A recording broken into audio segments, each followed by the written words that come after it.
विशालगढ़ के गोकुल नगर में फैंसी कारोबारियों के दो गुटों के बीच गोलीबारी, दुर्घटनाग्रस्त वाहन चालक फरार। घटना से इलाके में दस्तक, पुलिस ने नशीला पदार्थ बरामद किया। विशालगढ़ अपनी परंपरा और विरासत को नहीं भूल पा रहा, लेकिन फैंसी की तस्करी करते हुए नशा कारोबारियों के दो गुटों में गोलीबारी हो गई। विशालगढ़ थाना पुलिस ने बिना नंबर की गाड़ी और 4 लाख रुपए के कोडिन सिरप जब्त की। पुलिस के अनुसार गुरुवार सुबह गोकुल नगर क्षेत्र में कोडिन सिरप से भरी गाड़ी दुर्घटनाग्रस्त हो गई। पुलिस के पहुंचने से पहले ही चालक फरार हो गया। वाहन की तलाशी में 825 बोतल सिरप बरामद हुई, जिसकी काली बाजार में कीमत लगभग 4 लाख रुपए है।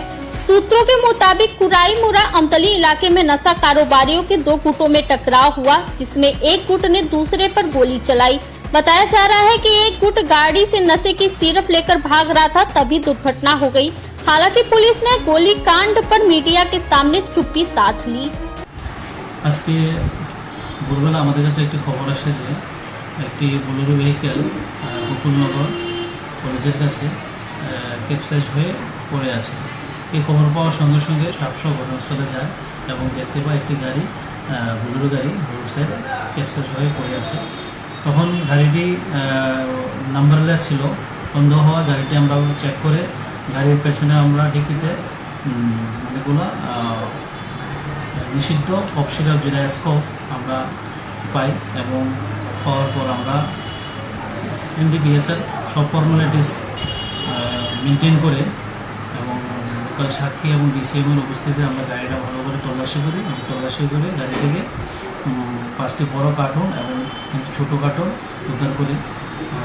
সর্বমোট 825 বোতল স্কোপ আমরা উদ্ধার করি এবং বর্তমানে আমরা একটা কেস নিয়ে তদন্ত করছি যে তার পিছনে কে জড়িত আছে এবং তার বিরুদ্ধে এনডিপিএস দ্বারা আমরা কেস নিয়ে যদি ইমপ্রুভমেন্ট পাই আমরা অতি সত্তর এই কেসে অ্যারেস্ট করি।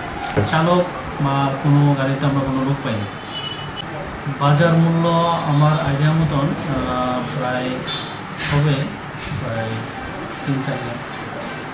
घटना से पूरे इलाके में दहशत फैल गई है। पुलिस मामले की जांच कर रही है और ये पता लगाने की जुटी है कि यह कोडिन सिरप कौन तस्करी करके ला रहा था। Bureau report, fact finder.